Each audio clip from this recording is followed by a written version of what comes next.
오래된 친구의 이름이 문득 휴대전화 화면에 떠오를 때가 있습니다. 연락처는 그대로인데 마지막 통화가 언제였는지는 잘 기억나지 않습니다. 먼저 안부를 묻자니 왜 이제야 연락하느냐는 말을 들을까 걱정되고, 가만히 있자니 이대로 더 멀어질 것 같아 마음이 무겁습니다. 젊을 때는 자주 만나지 않아도 우정이 변하지 않는다고 믿었습니다. 그러나 나이가 들수록 서로의 생활은 달라지고 건강과 가족, 일과 돌봄의 사정도 복잡해집니다. 연락이 뜸해진 이유가 서운함인지, 바쁨인지, 그저 시간이 흘렀기 때문인지 알기 어렵습니다. 어떤 날은 그 친구가 먼저 연락하지 않은 것이 섭섭하고, 또 어떤 날은 나 역시 오랫동안 안부를 묻지 않았다는 사실이 떠오릅니다. 마음은 다가가고 싶으면서도 상처받지 않을 핑계를 찾습니다. 오늘은 누가 먼저 잘못했는지를 따지기보다 오래된 관계를 다시 바라보는 마음부터 천천히 살펴보겠습니다. 친구와 멀어지면 우리는 지나간 장면을 되짚습니다. 내가 마지막에 무심한 말을 했던가, 상대가 약속을 가볍게 여겼던가, 힘들 때 왜 찾아오지 않았던가. 기억은 사실을 그대로 보관하지 않습니다. 서운한 장면은 크게 남고 상대가 조심스럽게 배려했던 순간은 작아지기도 합니다. 그래서 마음속 재판을 오래 열어두면 판결은 점점 한쪽으로 기울기 쉽습니다. 공자의 기록에는 관계를 돌아볼 때 먼저 자신의 태도를 살피는 흐름이 나타납니다. 이것은 모든 책임을 자신에게 돌리라는 뜻이 아닙니다. 상처를 무시하라는 말도 아닙니다. 다만 확실히 알지 못하는 부분을 상상으로 채우기 전에 내가 알고 있는 것과 모르는 것을 나누어 보자는 제안입니다. 상대도 나와 마찬가지로 설명하지 못한 사정과 두려움을 안고 있을 수 있습니다. 그 가능성을 인정하면 판단이 조금 느려지고 말은 조금 부드러워집니다. 그 구분이 다시 연락할지 판단하는 첫걸음이 됩니다. 오랜 우정에는 보이지 않는 기대가 쌓입니다. 이 정도 세월을 함께 했으니 내 마음을 알아야 한다. 어려운 일이 있으면 먼저 찾아야 한다. 중요한 날은 기억해야 한다고 생각합니다. 그런 기대는 자연스럽습니다. 문제는 그 기대가 어느 순간 권리처럼 굳을 때입니다. 친구의 사정을 묻기 전에 의무를 요구하면 지난 세월은 따뜻한 추억이 아니라 빈 문서처럼 변합니다. 관계의 길이는 상대를 소유할 근거가 되지 않습니다. 오래된 친구도 지금은 새로운 형편 속에 사는 한 사람입니다. 예전의 역할을 그대로 맡아달라고 요구하기보다 오늘의 모습을 다시 알아가야 합니다. 아이를 돌보느라 여유가 없을 수도 있고, 부모를 간병하거나 자신의 건강 문제를 숨기고 있을 수도 있습니다.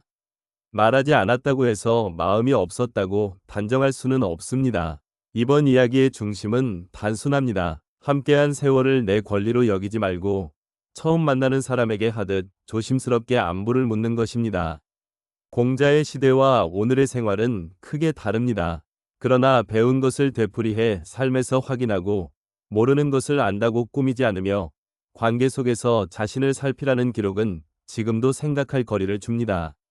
여기서 중요한 것은 고대 문장을 오늘의 친구 관계에 그대로 명령처럼 옮기지 않는 일입니다.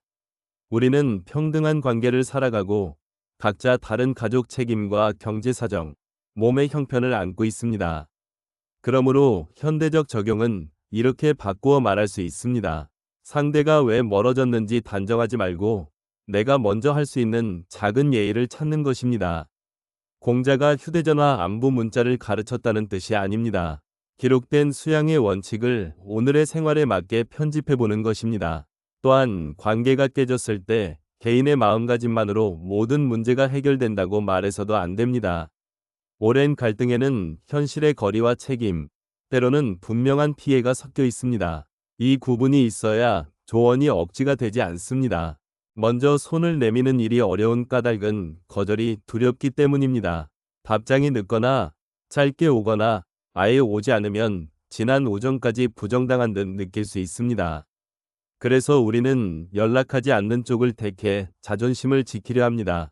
하지만 침묵도 하나의 선택이며 시간이 흐를수록 다시 다가갈 문턱을 높입니다. 용기란 결과를 장담하는 힘이 아니라 결과를 통제할 수 없음을 알면서도 정중하게 행동하는 태도에 가깝습니다. 연락의 목적을 관계 복구로 크게 잡으면 부담이 커집니다. 오늘 당장 예전처럼 지내야 하는 것은 아닙니다. 그저 상대의 현재를 묻고 내 안부도 짧게 전하는 정도면 충분합니다. 작은 행동은 실패의 크기도 줄이고 상대가 편안하게 선택할 여지도 남겨줍니다.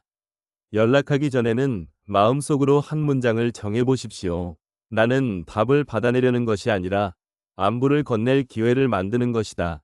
이 기준이 있으면 기다림도 조금 덜 불안해집니다. 안부를 묻기 전에 잠시 종이에 3칸을 그어보십시오. 첫째는 내가 확실히 아는 사실입니다. 마지막 연락 시기, 실제로 오간 말, 지키지 못한 약속처럼 확인 가능한 것만 적습니다. 둘째는 내가 추측하는 내용입니다. 나를 싫어한다, 형편이 좋아져 나를 잊었다, 일부러 피한다는 생각은 대부분 여기에 들어갑니다. 셋째는 내가 바라는 것입니다. 사과를 받고 싶은지, 오해를 풀고 싶은지, 가끔 소식을 나누고 싶은지 솔직히 적습니다. 이 3칸을 나누면 감정이 사라지지는 않지만 감정이 사실의 옷을 입고 판단을 끌고 가는 일을 줄일 수 있습니다. 여기에 4번째 작은 질문을 덧붙여도 좋습니다. 상대가 지금 어떤 형편인지 나는 실제로 얼마나 알고 있는가? 답이 거의 없다면 판단보다 질문이 먼저여야 합니다. 그 질문은 공격이 아니라 이해를 위한 문이어야 합니다. 아는 것과 모르는 것을 구분하라는 기록된 원칙을 오늘의 관계 정리에 적용한 간단한 방법입니다. 오래된 친구에게 보내는 첫 문장은 길지 않아도 됩니다. 설명과 해명을 한꺼번에 넣으면 상대는 답을 준비해야 한다는 부담을 느낄 수 있습니다. 예를 들어, 문득 생각나 안부가 궁금했다는 말, 답을 서두르지 않아도 된다는 말, 편한 때 소식만 들려달라는 말이면 충분합니다. 여기에는 중요한 기준이 하나 있습니다. 내가 받고 싶지 않은 압박을 상대에게 주지 않는 것입니다. 왜 연락이 없었느냐고 묻기 전에 상대가 대답하지 않을 자유도 남겨둡니다. 따뜻함과 재촉은 다릅니다. 진심은 문장의 길이보다 상대의 형편을 존중하는 데서 드러납니다. 첫 연락에서 과거의 서운함을 모두 꺼내거나 건강이 걱정된다며 불안을 키우는 말은 피하는 편이 좋습니다. 안부는 신문이 아니면 우정의 자격을 시험하는 문제도 아닙니다. 첫 연락의 목표는 과거를 판결하는 것이 아니라 닫힌 문 앞에 조용히 작은 등불 하나를 놓는 것입니다.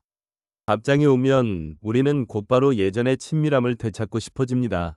그러나 짧은 답장 하나에 지나친 의미를 붙이지 않는 것이 좋습니다. 반가워서 길게 쓰지 못했을 수도 있고 아직 마음의 준비가 없을 수도 있습니다. 이때 필요한 태도는 조화를 바라되 억지로 같아지려 하지 않는 것입니다. 공자의 기록에 나타나는 화의부동은 관계를 지키면서도 서로의 차이를 인정하는 기준으로 읽을 수 있습니다. 현대의 친구 관계에서는 예전과 같은 빈도, 같은 관심사, 같은 방식의 친밀함을 강요하지 않는 태도로 적용할 수 있습니다. 다시 연결되더라도 관계의 모양은 달라질 수 있습니다. 자주 만나지 않아도 예의를 지킬 수 있고 모든 생각이 같지 않아도 따뜻하게 안부를 나눌 수 있습니다. 상대가 짧게 답했다면 나도 짧게 맞추고 통화를 제한하기 전에는 편한 시간을 물어보십시오. 속도를 맞추는 것이 마음을 작게 만드는 일은 아닙니다. 오히려 오래가는 관계에 필요한 새로운 예절입니다.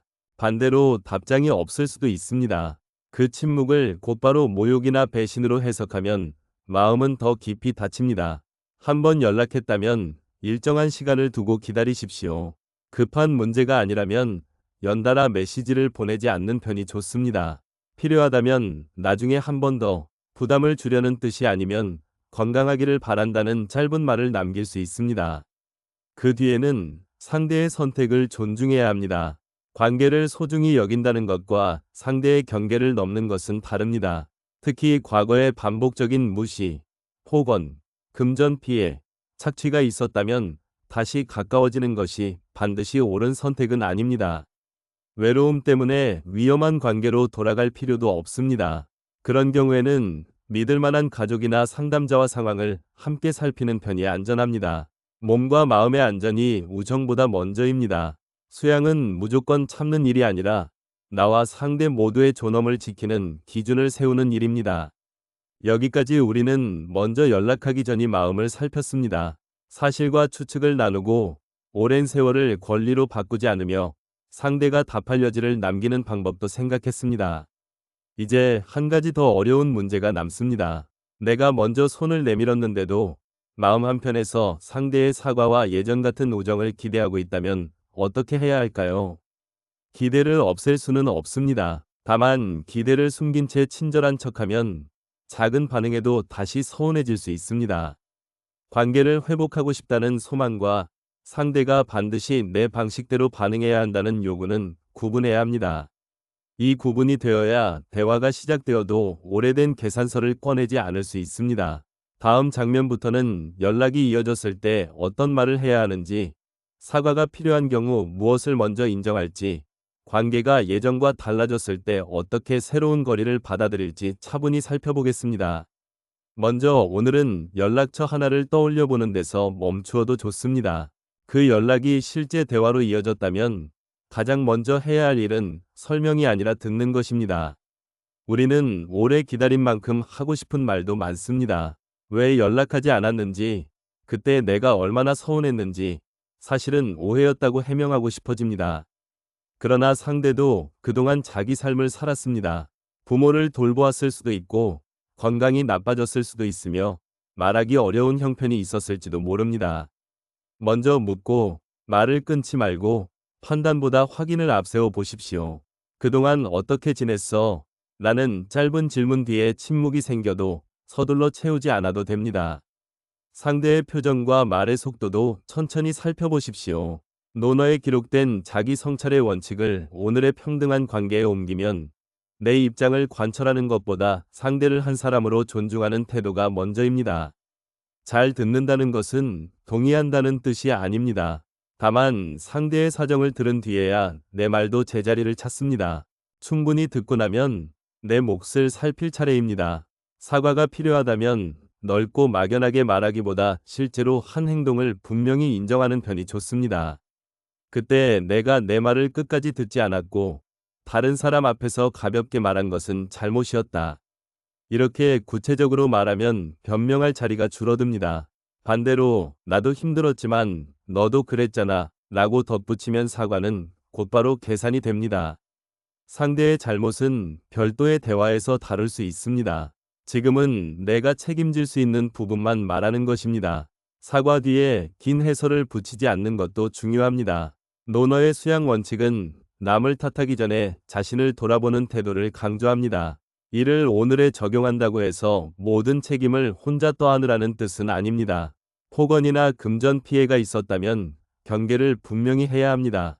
다만 내가 고칠 수 있는 한 가지를 인정하는 일은 자존심을 낮추는 것이 아니라 내 말의 신뢰를 다시 세우는 행동입니다.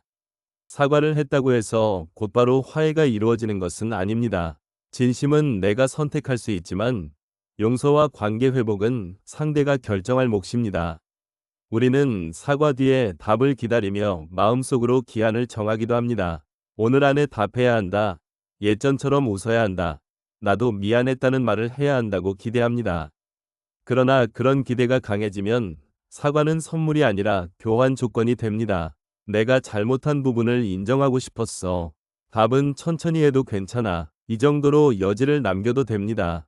상대가 아직 준비되지 않았다면 그 시간을 존중하는 것이 사과의 일부입니다. 논어의 신뢰 원칙을 현대적으로 옮기면 말과 행동의 일치가 중요합니다. 기다리겠다고 말했으면 재촉하지 않는 것이 그 일치입니다. 화해가 늦어져도 사과의 가치는 사라지지 않습니다.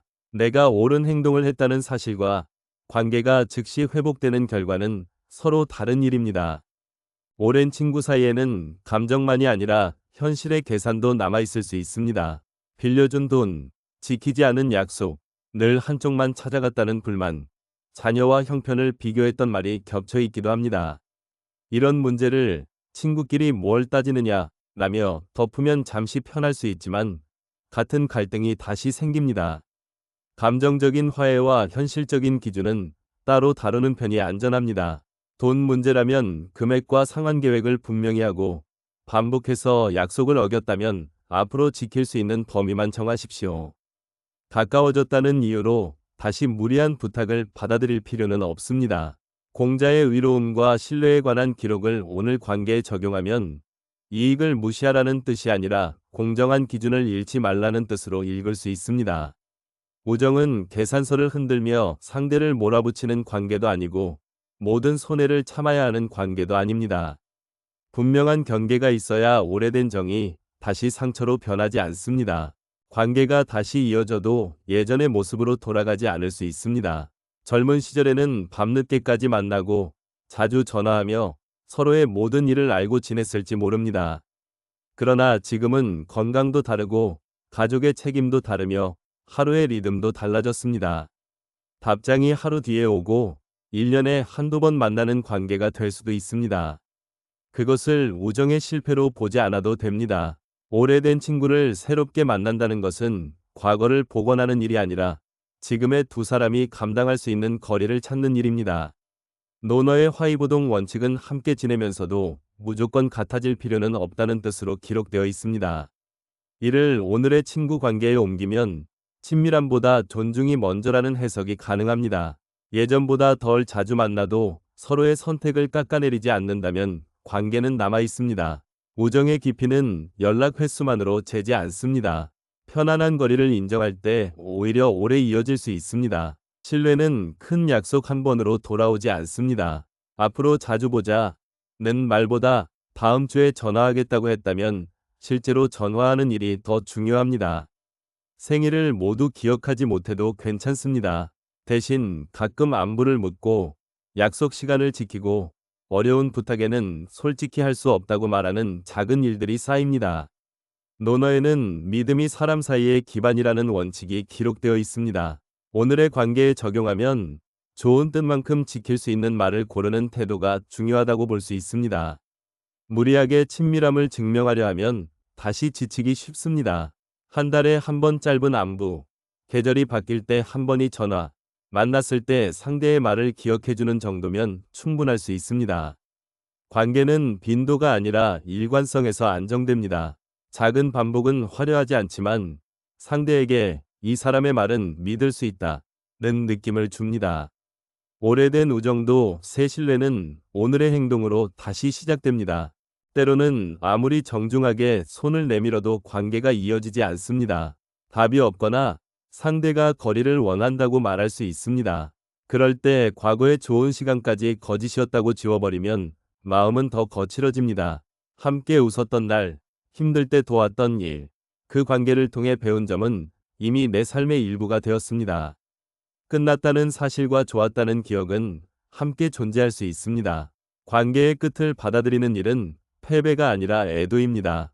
서운함을 인정하고 보내지 않을 편지에 마음을 적고 사진이나 물건을 정리하며 시간을 둘 수 있습니다.